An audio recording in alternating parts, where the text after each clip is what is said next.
नमस्ते बच्चों, आप सभी का आकाश के हिंदी यूट्यूब चैनल पे बहुत बहुत स्वागत है। मेरा नाम है दीपक कुमार गुप्ता, केमिस्ट्री फैकल्टी, आकाश इंस्टीट्यूट कोटा से। आज आपके लिए बहुत ही इंटरेस्टिंग टॉपिक लेकर आया हूं जिसका नाम है नेमिंग रिएक्शंस ऑर्गेनिक केमिस्ट्री से, यानी कि पूरी ऑर्गेनिक केमिस्ट्री की नेमिंग रिएक्शंस आपके पास में एक ही वीडियो में आ जाएगी और आपको कहीं जाने की भी आवश्यकता नहीं पड़ेगी। जब भी रिवाइज करने का मन करे प्ले करिए और अपने रिएक्शंस को रिवाइज कर लीजिए। तो बिना किसी देरी के हम लोग शुरू करते हैं अपनी नेमिंग रिएक्शंस का पार्ट। आपके सामने चैप्टर की शुरुआत हो रही है हाइड्रोकार्बन चैप्टर के नेमिंग रिएक्शन के साथ। हमने एनसीईआरटी सीक्वेंस को बरकरार रखा है ताकि आपको कोई भी दिक्कत नहीं आएगी।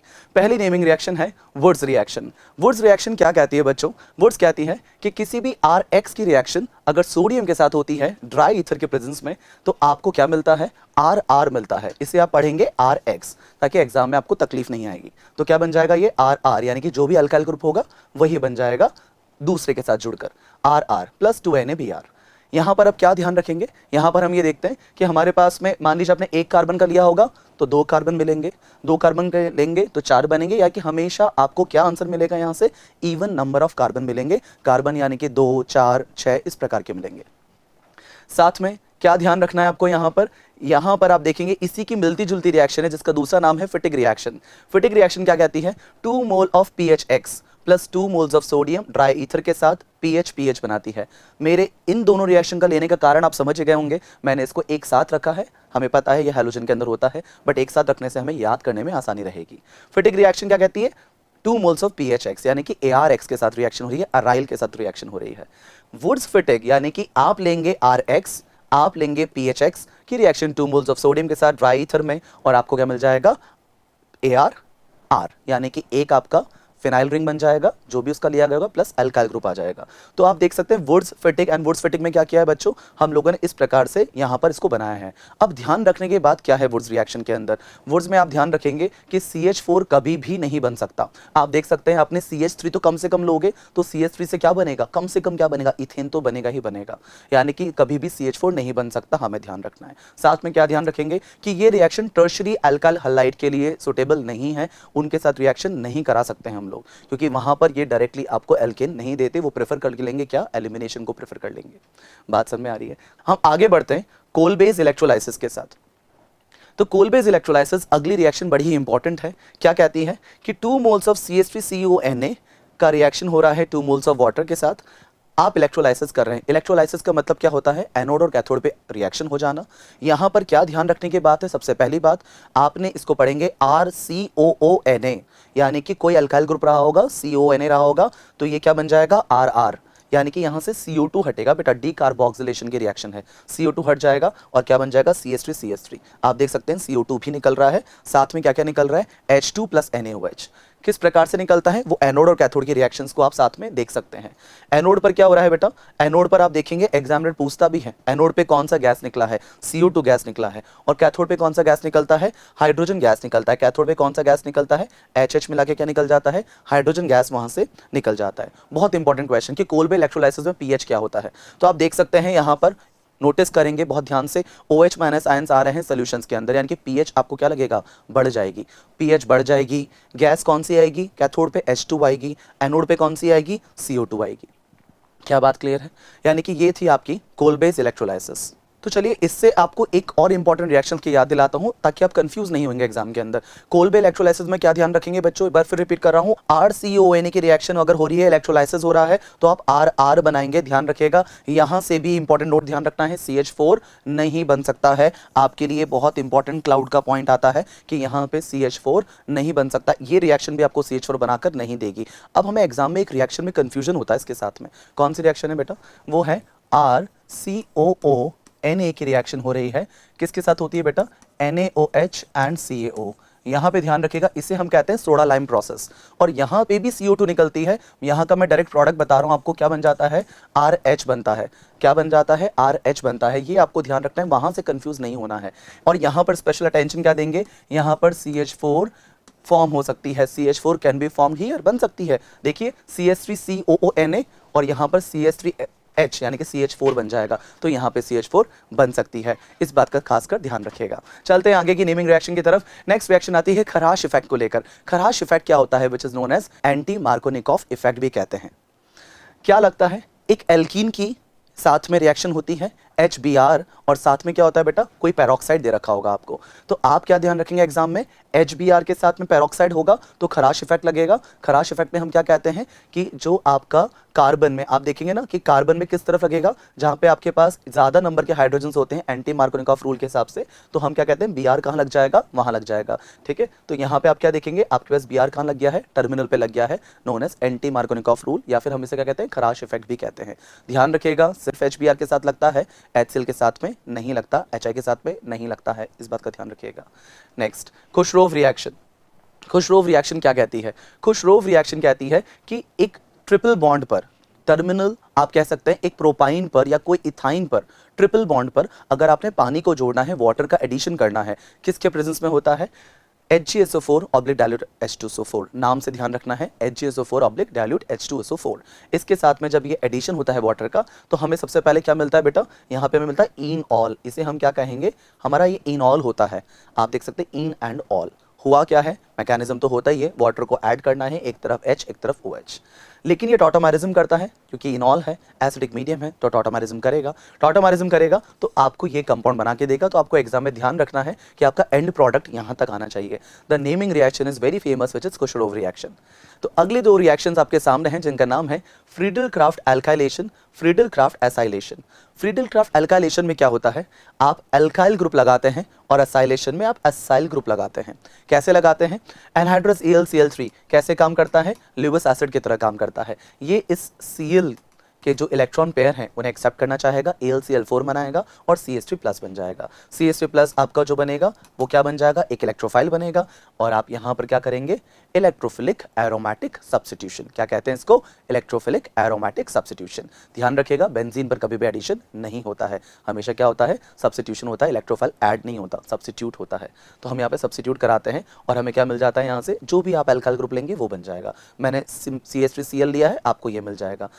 नेक्स्ट आपके पास में फ्रीडल क्राफ्ट एसाइलेशन, वही वाली बात है, Cl यहाँ चला जाएगा, अगर Cl यहाँ चला जाएगा तो यहाँ प्लस साइन आ जाएगा और वो वहां पर ऐड हो जाएगा और आपके पास कंपाउंड बन जाएगा, एसाइलेशन हो जाएगा।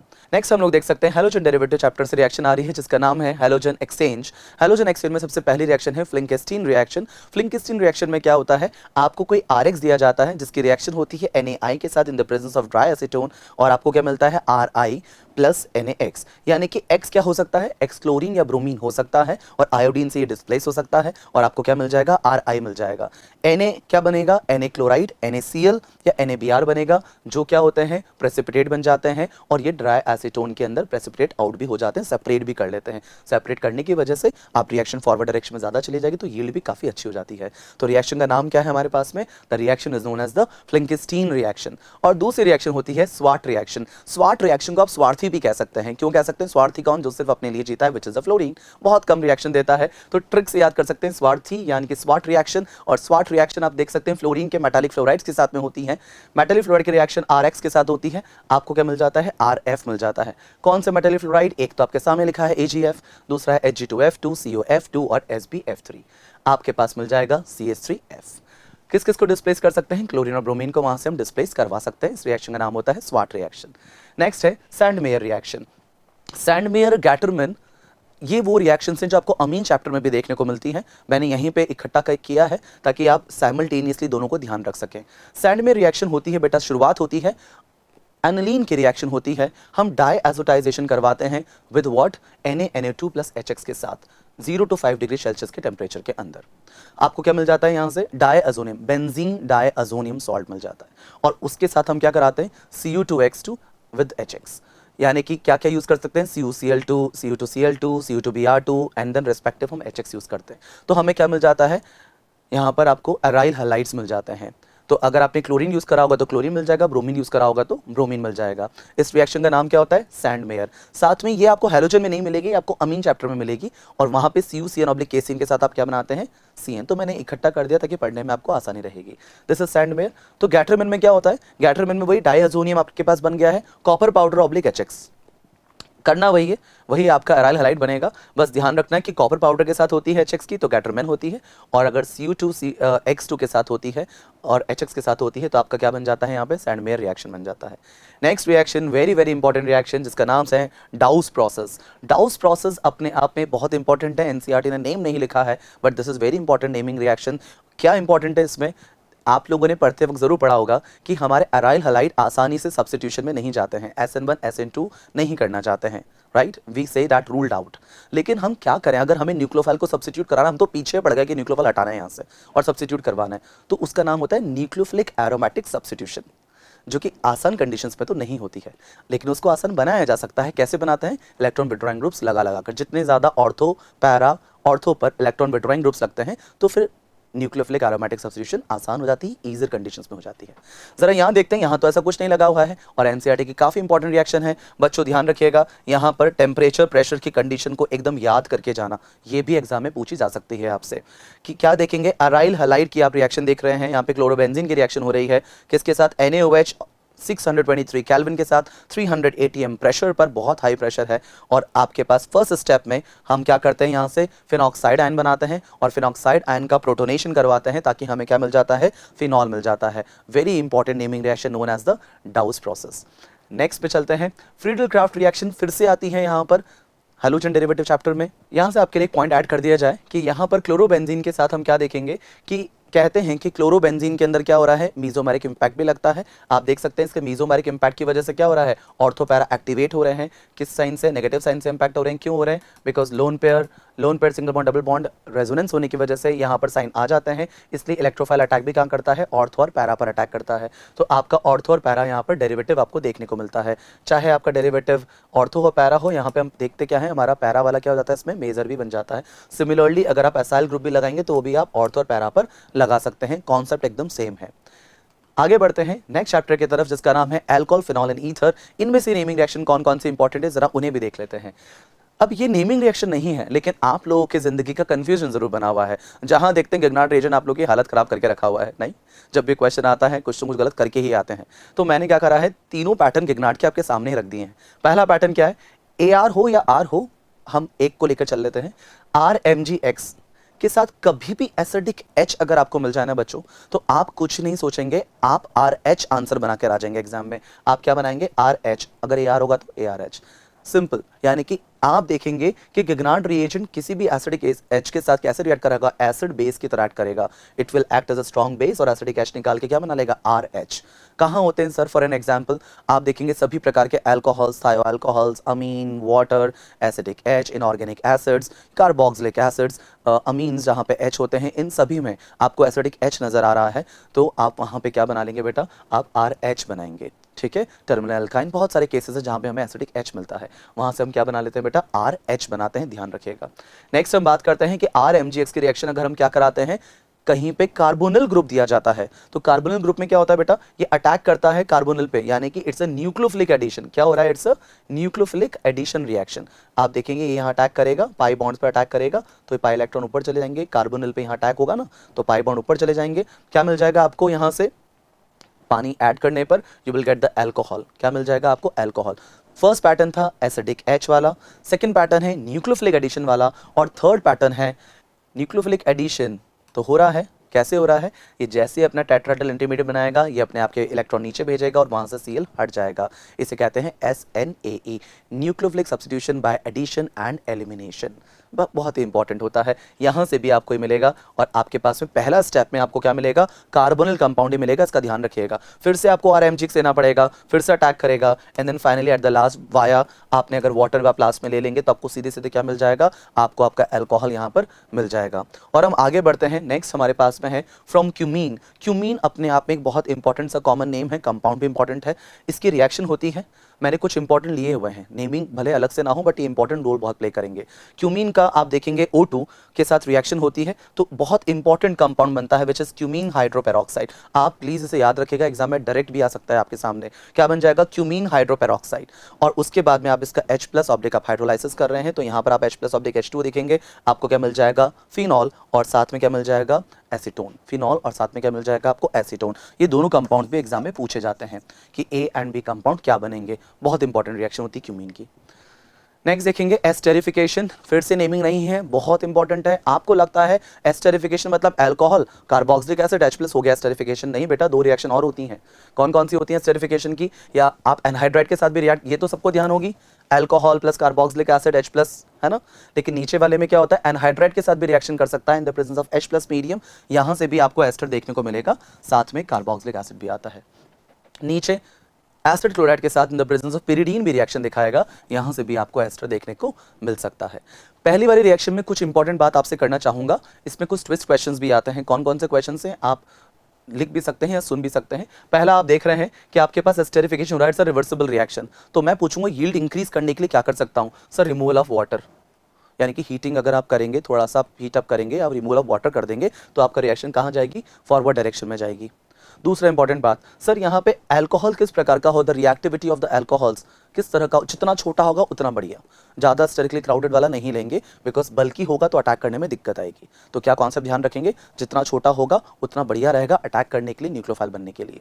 बात आती है कार्बोनिल कंपाउंड की, कार्बोक्सिलिक एसिड की, कि सर आप जब यहाँ बात करेंगे अटैक तो यहाँ होगा, तो आप अटैक यहाँ करवाएंगे, तो सर ये किस प्रकार का होना चाहिए, कार्बोक्सिलिक एसिड किस प्रकार का होना चाहिए, क्वेश्चन तो आता है ना मन में कि ये खुद कैसा हो।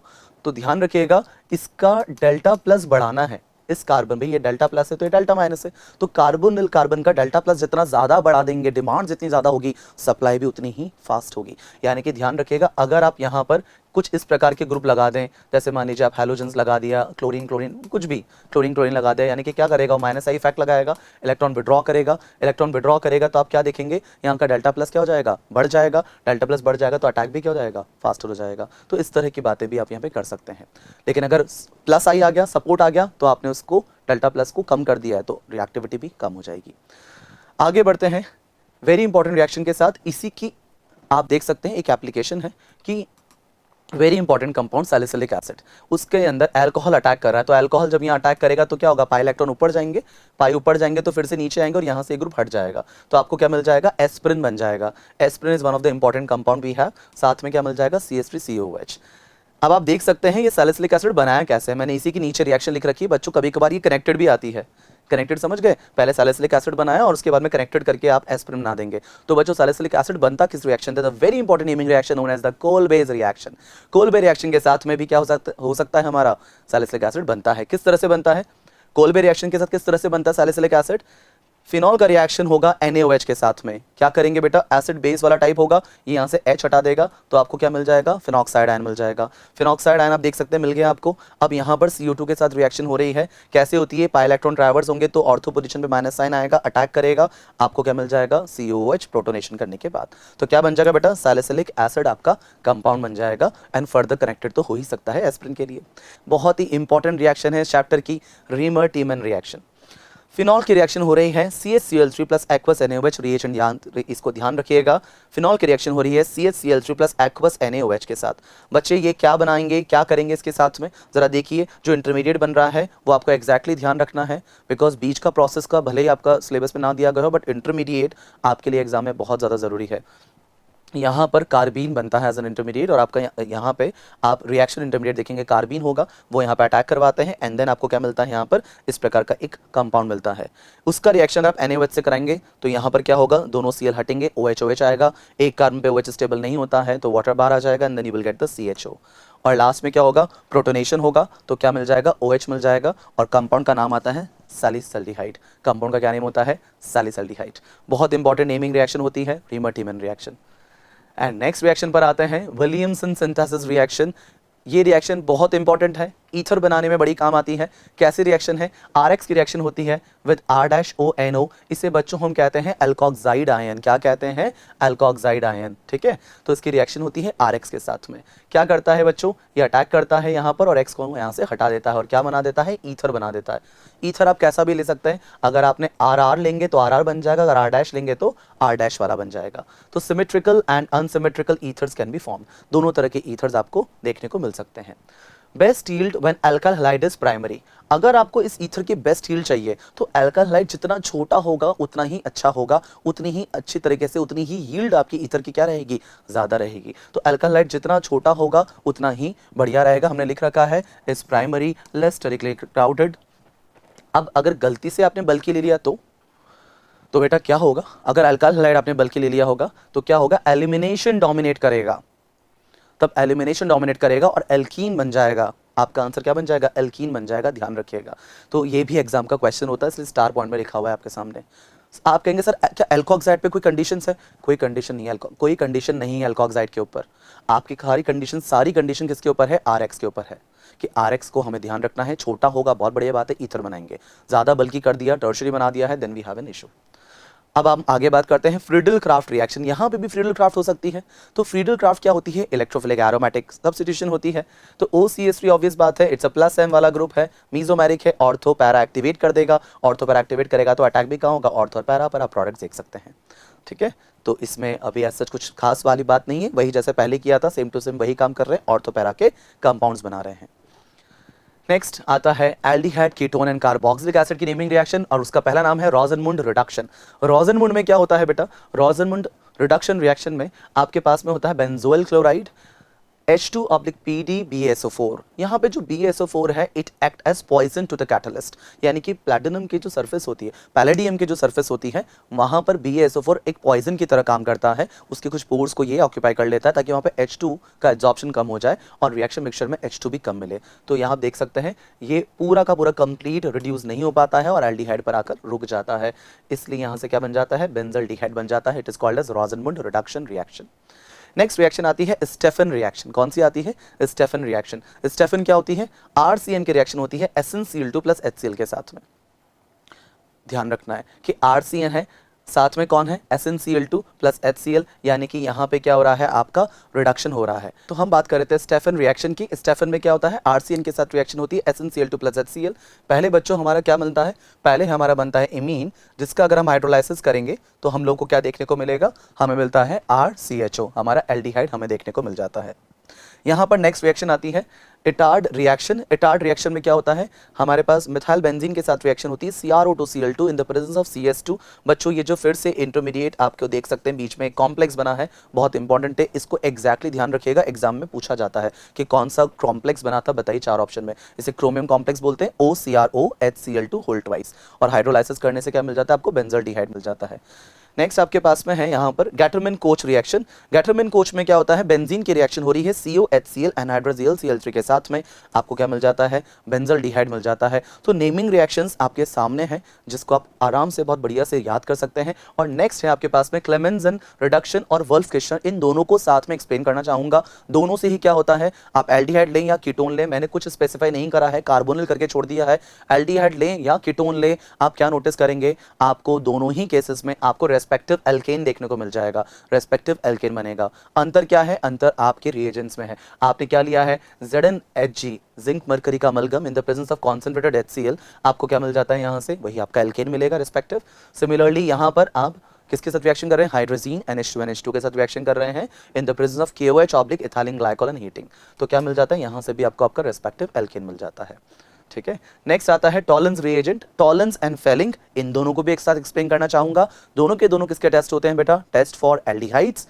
टॉलेंस जो होता है वो एलिफैटिक एरोमेटिक दोनों एल्डिहाइड के साथ रिएक्शन दे सकता है, और पर्सपेक्टिव क्या बना देता है आपका, RCONA। तो मैंने किसी RCHO की रिएक्शन टॉलेंस रिएजेंट के साथ कराई है, आपको क्या मिल जाएगा, RCO- plus silver. Fehling solution में क्या होता है, फेलिंग में एलिफैटिक एल्डिहाइड तो रिएक्ट करा लेते हैं, लेकिन एरोमेटिक एल्डिहाइड रिएक्ट नहीं करा पाते हैं, एरोमेटिक एल्डिहाइड यहाँ पे रिएक्ट नहीं करा पाते हैं।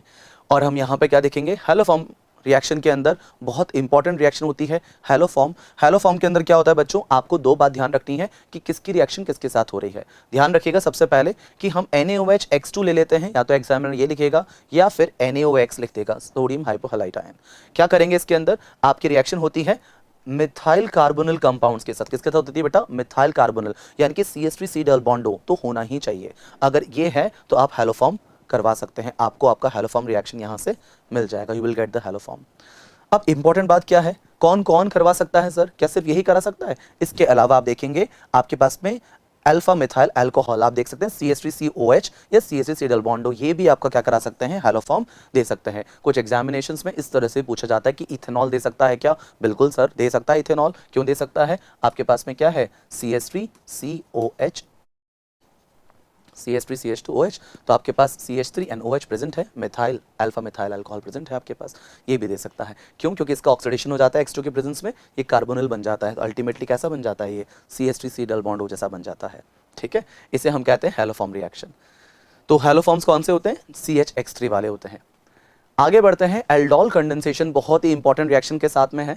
एल्डोल कंडेंसेशन क्या होता है बच्चा? किसके साथ होती है? अल्फा हाइड्रोजन कंटेनिंग एल्डिहाइड्स, ऐसे एल्डिहाइड जिनके पास क्या हो? अल्फा हाइड्रोजन हो। तो हम डाइल्यूट NaOH के साथ रिएक्शन कराते हैं। किसके साथ कराते हैं? डाइल्यूट अल्कली के साथ रिएक्शन कराते हैं। कैसे कराते हैं बच्चों? आपको दो मॉलिक्यूल दिए जाएंगे, एक मॉलिक्यूल आपके पास खुद के पास होगा, CH3C डबल बॉन्ड OH होगा, और जो दूसरा होगा वो क्या बन जाएगा? क्यों बन जाएगा? इसके पास एसिडिक H होगा, OH माइनस एक H ले जाएगा, एक H ले जाएगा, तो क्या बन जाएगा? CH2 माइनस, और ये यहाँ अटैक कर देगा, पाई इलेक्ट्रॉन ऊपर चले जाएंगे। तो आप जरा देखिए, आपने वैसा का वैसा बनाया है, CH3 बनाया, CHOH and then CH2 and then C double bond OH, CH2 CHO। अगर आप हीट कर देते हैं, हीट करने से क्या होता है? अल्फा बीटा अनसैचुरेशन आता है। क्या आता है? अल्फा बीटा अनसैचुरेशन, यहाँ से वाटर रिमूव हो जाता है, आप देख सकते हैं अल्फा बीटा अनसैचुरेशन आ जाएगा। इस बात का खासकर ध्यान रखना है, ये हीटिंग आपकी जिंदगी में बहुत इंपॉर्टेंट रोल प्ले करेगी। क्रॉस एल्डोल क्या होता है? दो सेम एल्डिहाइड्स ना लेके दो डिफरेंट एल्डिहाइड्स ले लेंगे। तो आपको पता है, अगर आपने दो डिफरेंट एल्डिहाइड लेंगे तो आपके पास क्या होगा? दो तो सेल्फ प्रोडक्ट्स बनेंगे, दो सेल्फ के प्रोडक्ट्स बनेंगे, और दो क्या बनेंगे? क्रॉस के। सेल्फ का मतलब क्या होता है? ये खुद पर अटैक कर लेगा, ये खुद पर अटैक कर लेगा, that is the self product. Cross क्या होगा? ये इस पर अटैक कर दे, ये इस पर अटैक कर दे, तो क्या बन जाएगा? क्रॉस प्रोडक्ट बन जाएगा। आप देख सकते हैं एग्जैक्टली आपके सामने मैंने इसको बना के रख रखा है, आप भी प्रैक्टिस कर सकते हैं। ध्यान रखिएगा, डाइल्यूट NaOH के साथ मैंने सेम स्टेप में हीटिंग भी ले लिया है, तो मैंने डायरेक्ट ही अल्फा बीटा अनसैचुरेशन आपके सामने सब जगह पर बना रखा है। नेक्स्ट हम आगे बढ़ते हैं कैनिज़ारो रिएक्शन के साथ। कैनिज़ारो में क्या ध्यान रखना हो? Those compounds which does not have alpha hydrogen with respect to the carbonyl with concentrated alkali. बहुत इंपॉर्टेंट बात है, किसके साथ करते हैं? कॉन्सेंट्रेटेड एल्कली के साथ करते हैं। और क्या कर रहे हैं? जिसके पास अल्फा हाइड्रोजन नहीं होता उनके लिए बोल रहे हैं, वो क्या कराते हैं? Cannizzaro. Also known as disproportionation reaction. Disproportionation reaction भी इसको कहा जाता है। ऐसा क्यों कहा जाता है? सेम का सेम मॉलिक्यूल जो होगा वो ऑक्सीडाइज भी होगा, कार्बोक्सिलेट आयन में भी जाएगा, और सेम टू सेम रिड्यूस भी होगा, अल्कोहल भी बनाएगा। इसे कहते हैं हम लोग, क्या कहते हैं बेटा? Cannizzaro reaction. क्रॉस कैनिज़ारो में क्या होता है? दो डिफरेंट लेंगे, तो अब तो क्वेश्चन है सर कौन सा ऑक्सीडाइज होगा, कौन सा रिड्यूस होगा? तो ध्यान रखिएगा, जो कार्बोनिल कंपाउंड जितना ज़्यादा इलेक्ट्रॉन डेफिशिएंट होता है वो आपका क्या हो जाता है? ऑक्सीडाइज। तो ये ज़्यादा इलेक्ट्रॉन डेफिशिएंट है, इसलिए आपका ऑक्सीडाइज हो जाएगा, और वो क्या हो जाएगा? आपका रिड्यूस हो जाएगा। क्या मेरी बात क्लियर है? This is the cross Cannizzaro. And next आते हैं हम लोग HBZ रिएक्शन, हेल्वोराल जिंकलेसी रिएक्शन। यहाँ हम क्या देखते हैं कि हमारे पास कार्बोक्सिलिक एसिड होता है, तो जो अल्फा पोजीशन होती है वहाँ पर कार्बन के हम क्या लगा देते हैं? हैलोजन लगा देते हैं। ठीक है, वेरी इजी रिएक्शन है, क्लोरीन या ब्रोमीन के साथ में हो सकती है। रिएजेंट ध्यान रखिएगा, रेड फास्फोरस ऑब्लिक X2। और अब हम चल रहे हैं अमीन चैप्टर, लास्ट चैप्टर की तरफ। हॉफमैन अमोनोलाइसिस आपकी रिएक्शन है, किसके साथ होती है? अल्काइल हैलाइड की रिएक्शन होती है NH3 के साथ में। सपोज हमने कराई है, तो आपको क्या देखने को मिलेगा? आप अटैक कराएंगे, यहाँ से X हटेगा, तो क्या बनेगा? सबसे पहले 1 डिग्री अमीन, और अगर फिर से रिएक्शन RX के साथ ही हो गई तो 2 डिग्री, फिर से क्या मिलेगा? 3 डिग्री, 4 डिग्री। यानी कि हॉफमैन अमोनोलाइसिस का एक डिसएडवांटेज होता है कि हमें 1 2 3 4 सभी मिक्सचर के अमीन्स मिल जाते हैं। लेकिन मान लीजिए मैं कहूँ सर अगर हम चाहें 1 डिग्री अमीन को ज़्यादा करना तो क्या कर सकते हैं? इफ़ यू वांट कि हमारा 1 डिग्री अमीन ज़्यादा रहे तो आप क्या कर सकते हैं? आप मुझे कमेंट विंडो में इसका आंसर बताएंगे। देखते हैं कौन कौन सही आंसर बताएगा कि 1 डिग्री अमीन ज़्यादा बनाने के लिए हम लोगों को इनमें से किसको एक्सेस में लेना चाहिए। मैंने पूरा हिंट तक दे दिया है आपको, NCERT में इसका आंसर भी लिखा हुआ है। आगे चलते हैं गैब्रियल थैलेमाइड सिंथेसिस रिएक्शन के साथ में, वेरी इंपॉर्टेंट नेमिंग रिएक्शन। क्या कर रहे हैं हम यहाँ पे? थैलेमाइड के रिएक्शन कर रहे हैं विद KOH के साथ में। तो ये एसिडिक H बहुत ज़्यादा है, ये OH माइनस ये H यहाँ से हटा लेगा और आपको N माइनस मिल जाएगा, जिसका अटैक फर्दर आप यहाँ करेंगे, आप अटैक करेंगे, X हटेगा, यहाँ पे आपको क्या मिल जाएगा? एन अल्काइल, क्या बोलते हैं इसको? थैलेमाइड। और इसकी रिएक्शन हो रही है, आप देख सकते हैं एक्वस NaOH, यानी कि आप हाइड्रोलाइसिस कर रहे हैं, तो आपको क्या मिल जाएगा? यहाँ पे कार्बोक्सिलेट आयन मिलेगा। बच्चों ध्यान रखिएगा, जब भी अल्कली मीडियम में हाइड्रोलाइसिस होती है आप कार्बोक्सिलिक एसिड नहीं बनाएंगे, आप कार्बोक्सिलेट तक छोड़ देंगे उसको। ठीक है, बिकॉज OH माइनस के प्रेजेंस के अंदर ये पूरा का पूरा H नहीं बन पाएगा। और लास्ट में क्या बन जाएगा? RNH2, 1 डिग्री अमीन यहाँ से बन जाएगा आपके सामने। कोई आपसे पूछे कि क्या यहाँ पर मुझे PHNH2 मिल सकता है, एनिलीन बन सकता है? मना कर देना, नहीं बन सकता। क्यों नहीं बन सकता? बिकॉज PHX के साथ में आप ये रिएक्शन नहीं कर सकते हैं। अरे भाई SN1 SN2 थोड़ा ना होती है, मना कर रखा ना, बॉन्ड नहीं टूटता है। आगे बढ़ते हैं, हॉफमैन ब्रोमाइड डिग्रेडेशन रिएक्शन, बहुत इंपॉर्टेंट रिएक्शन होती है। क्या कर रहे हैं? नाम में सब कुछ लिखा है, अगर आपको कंफ्यूजन होता है ना कब लगानी है, नाम में सब लिखा हुआ है। Bromamide, bromine and amide. तो क्या करेंगे, अमाइड का reaction bromine oblique 4 moles of NaOH के साथ होती है। मोल्स का ध्यान रखेंगे, 4 मोल ऑफ NaOH क्या मिलेगा आपको, RNH2 मिल जाएगा। ये जो ग्रुप है ये कहाँ चला जाता है, NH2 के साथ लिंक कर जाता है, RNH2 यहाँ से बन जाता है। बहुत इंपॉर्टेंट है। वैसे तो इसमें nitrene as an intermediate use होता है, बट आपके सिलेबस में दे नहीं रखा है। हम आगे की तरफ चलते हैं। Next, carbylamine test, isocyanate test, बहुत इंपॉर्टेंट टेस्ट होता है। It's a test for what, it's a test for 1 degree amine. किसके लिए होता है बेटा, 1 डिग्री अमीन के लिए टेस्ट होता है। CHCl3 + 3 moles of KOH heat करा के आपको क्या मिल जाता है, RNC, जिसकी क्या होती है, फाउल स्मेल होती है। नेक्स्ट, आप क्या ध्यान रखेंगे यहाँ पर कि ये 1 डिग्री अमीन के साथ ही होता है। It's a test for 1 degree amine, 2 और 3 के साथ रिएक्ट नहीं कर सकते हैं। हम इथेनोलिक कंडीशंस में KOH यूज करते हैं, ध्यान रखिएगा। और क्या बनता है, RNC, आइसोसाइनाइड बनता है, जिसकी क्या होती है, फाउल स्मेल। इसी से पता चलता है कि ये जो अमीन है वो कौन सा है, 1 डिग्री अमीन है। Next we have Hinsberg reagent. Hinsberg reagent क्या होता है, बेंजीन सल्फोनिल क्लोराइड। क्या करता है ये, 1 डिग्री अमीन के साथ अगर आप हिंसबर्ग रिएजेंट लेंगे, आपका एक कंपाउंड बनेगा जो कि सोल्यूबल होता है अल्कली में। It confirms for the 1 degree अमीन। अगर आपका 2 डिग्री अमीन हिंसबर्ग रिएजेंट से रिएक्ट करता है तो जो कंपाउंड है वो अगर इनसोल्यूबल है आप कहेंगे 2 डिग्री, और अगर कंपाउंड रिएक्ट ही नहीं कर रहा है हिंसबर्ग रिएजेंट से, आप कहेंगे इट्स अ 3 डिग्री अमीन। तो बच्चों यहाँ पर आकर हमारा नेमिंग रिएक्शंस होता है खत्म। उम्मीद करता हूँ आपको वीडियो बहुत अच्छा लगा होगा। तो आपकी ज़िंदगी में काश वर्ड ना रह जाए, इसलिए बने रहिए आकाश के साथ और आपकी सारी मुश्किलें दूर हो जाएंगी। और इस नीट 2025 में हम बहुत ही बढ़िया अपना प्रदर्शन करेंगे, बहुत अच्छा परफॉर्मेंस देंगे, ताकि हम लोग अपने जीवन की बहुत अच्छी राह पकड़ पाएँ। Thank you everyone, have a nice day. Thank you.